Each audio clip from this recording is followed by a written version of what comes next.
Alkyl halide, ठीक। फिर उसके बाद है यहाँ पर कुछ नहीं, पावर 1 है, ये प्रथम कोटि की विक्रिया है। कौन सी कोटि की? तो नमस्कार दोस्तों, स्वागत है हमारे एम्स इंस्टीट्यूट चैनल में। तो आज का टॉपिक हमारा है SN1 रिएक्शन, मतलब एकाणविक नाभिक रागी प्रतिस्थापन अभिक्रिया यानी मोनो रिएक्शंस। तो देखिए इसमें क्या होता है, सबसे पहली बात इसमें लिखेंगे, हम लोग टाइम ज़्यादा ना गवाते हुए फटाफट स्टार्ट करेंगे। यह कहाँ उत्पन्न होता है? यह ध्रुवीय प्रोट्रिक विलायकों में उत्पन्न होता है।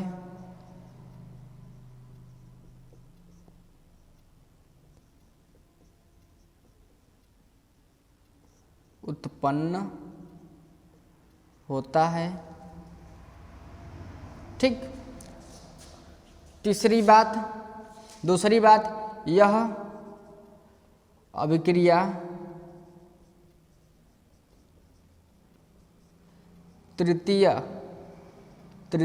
एल्किल हैलाइड में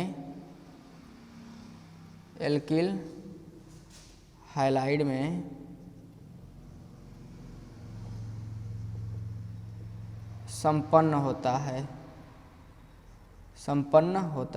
होने का मतलब ये है भाई साहब कि इसमें अभिक्रिया थोड़ी सी फास्ट होती है, ठीक है। तो चलिए स्टार्ट करते हैं हम लोग। तो देखिए तृतीय एल्किल हैलाइड, जैसे हमारा यहाँ पर कार्बन लग गया, देखिए ये हमारा कार्बन है, यहाँ पर हमने एल्किल ग्रुप को जोड़ दिया, यहाँ पर हमने एक दूसरा एल्किल ग्रुप जोड़ दिया R', यहाँ पर हमने जोड़ दिया तीसरा R', और यहाँ पर हमने हैलोजन ग्रुप को जोड़ दिया। जब यहाँ पर तृतीय एल्किल हैलाइड पर जब कोई न्यूक्लियोफिलिक अटैक करता है तो क्या बनाता है? डायरेक्ट ही क्या बनाता है? 2 चरणों में कंप्लीट होता है, आपको पता है। तो देखिए ये यहाँ से इस पर अटैक करेगा, डायरेक्ट इसको भगाएगा और अपने आके बैठ जाएगा। क्या होगा? कार्बन यहाँ पर आपका हो जाएगा R, यहाँ आपका हो जाएगा R, यहाँ आपका हो जाएगा R', और यहाँ हो जाएगा आपका न्यूक्लियोफिलिक। यानी इस प्रकार से कुछ ये रिएक्शन दिखाता है। तो चलिए और भी एग्जाम्पल में हम करते हैं। जैसे हमने ले लिया यहाँ पर कार्बन, फिर यहाँ पर ले लिया R को, यहाँ हमने ले लिया R' और यहाँ हमने लिया R'। तो देखिए ज़रा सा, जब हमने यहाँ पर फ्लोरीन को लगा लिया, फ्लोरीन नहीं आयोडीन को लगा लिया, ठीक। आयोडीन को क्यों? और यहाँ पर हमने OH ग्रुप लगा लिया, ठीक। न्यूक्लियोफिलिक के जगह पर हमने OH ग्रुप लगा लिया।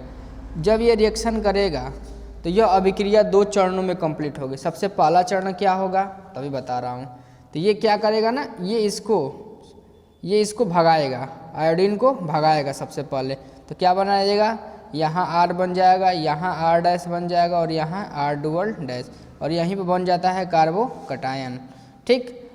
उसके बाद ये तुरंत OH से फिर रिएक्ट करेगा और आकर यहीं पर जुड़ जाएगा और बन जाएगा आपका कार्बन, यहाँ पर R' और R', और यहीं से आपका OH ग्रुप जुड़ जाता है। कोई दिक्कत? तो यानी हम लिख सकते हैं कि यह अभिक्रिया 2 चरणों में कंप्लीट होती है। ये मैंने आपको रफ सेशन बता दिया, अब थोड़ा सा मैं एक्सप्लेनेशन के साथ बता रहा हूँ, ठीक है। ज़रा देखिए, रफ सेशन तो बता दिया हमने, एक्सप्लेनेशन के थोड़ा इसको बताते हैं। लिखेंगे यह अभिक्रिया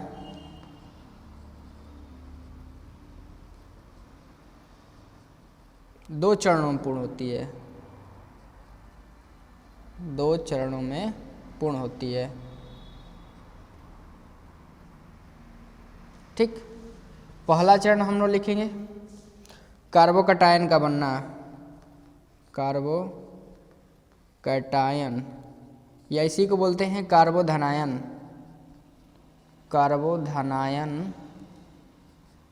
या फिर फॉर्मेशन ऑफ कार्बोकटायन या फिर कार्बोकटायन, ठीक। ये का बनना पहली बार में क्या बनता है? कार्बोकटायन। तो चलिए, जैसे हमने ले लिया एग्जाम्पल में कि ये हमारा कार्बन है, यहाँ पर R है, यहाँ पर R' है और यहाँ पर R'। है। जब ये यहीं से हाइड्रोजन ग्रुप जुटा हुआ है, ठीक, ये जब रिएक्ट करता है तो सबसे पहली कंडीशन में इसको लेकर भागेगा तो क्या बन जाएगा? यहाँ कार्बन, यहाँ इस प्रकार से कुछ बनेगा और यहाँ प्लस बनेगा और यहीं से हमारा X माइनस ग्रुप अलग हो गया है। ठीक, ये अपना इलेक्ट्रॉन लेकर अलग हो गया। इस X के जगह पर हम पता है क्या रख लेते हैं, आयोडीन रख लेते हैं। आयोडीन अपना एगो माइनस लेकर बाहर भाग जाएगा। दूसरा पोजीशन क्या बनेगा, देखिए दूसरा कंडीशन आपका क्या बनेगा,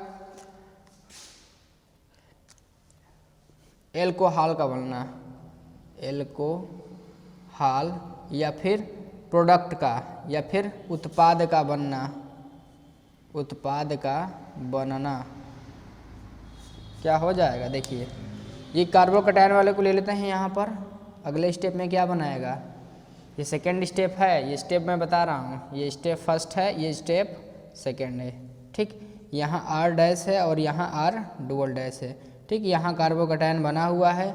जब ये न्यूक्लियोफिलिक अटैक करेगा, अब रही बात, मैं SN2 रिएक्शन में बताया था आपको कि इसमें न्यूक्लियोफिलिक बैक साइड से अटैक करता था, लेकिन SN1 रिएक्शन से क्या होता है, न्यूक्लियोफिलिक फ्रंट साइड से अटैक करता है। ठीक है, अगेन रिपीट आई, मैं SN2 रिएक्शन में आपको बताया था, SN2 जो कल के लेक्चर में चला था, मैं बताया था जो न्यूक्लियोफिलिक होता है वो किधर से अटैक करता है, बैक साइड से, लेकिन SN1 रिएक्शन में कहाँ से अटैक करता है, तो फ्रंट से। यानी अगर मैं यहाँ पर OH ग्रुप लगा दूँ तो ये किधर से अटैक करेगा, फ्रंट से। इस पर इलेक्ट्रोनेगेटिविटी पहले से होती है, ये जाएगा इसको प्लस को हटाएगा और खुद जाकर बैठ जाएगा इस तरीके से।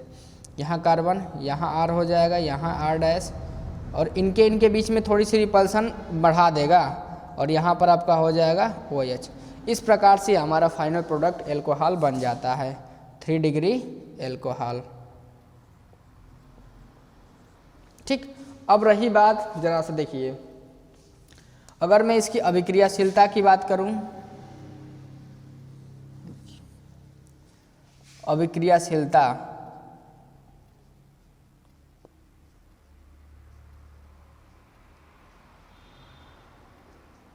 देखिए अगर मैं, अच्छा उसको बात करने से पहले देखिए ये जो अभिक्रिया होती है ना थोड़ा धीरे होती है, कहाँ गया, ये अभिक्रिया धीरे होती है, इसके बाद क्या आती है, फास्ट हो जाती है। और हमें पता है रेट ऑफ रिएक्शन किस पर डिपेंड करता है, स्लो पर। ये क्या होती है आपका, स्लो होती है। ठीक, तो जरा सा देखिए अभिक्रियाशीलता क्या का क्रम क्या हो जाता है। सबसे ज़्यादा फास्ट कौन सा अभिक्रिया शो करता है, 3 डिग्री एल्किल, एल्किल हैलाइड। ठीक, फिर उसके बाद 2 डिग्री, उसके बाद 1 डिग्री, सबसे कम कौन शो करता है, तो मेथिल ग्रुप। समझ में आया। अभिक्रिया का वेग क्या हो जाता है, देखिए अभिक्रिया का वेग, देखिए अभिक्रिया का वेग किस पर डिपेंड करता है, स्लो वाले पर ना। स्लो में क्या है, केवल यही है ना, यानी केवल अभिकारी पदार्थ की सांद्रता, क्या बोलते हैं इसे, अभिकारी पदार्थ की सांद्रता।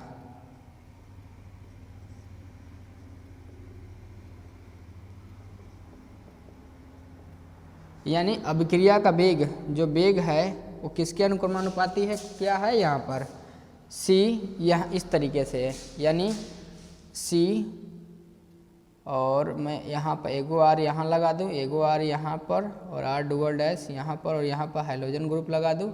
इसी पर ये क्या करता है, डिपेंड करता है।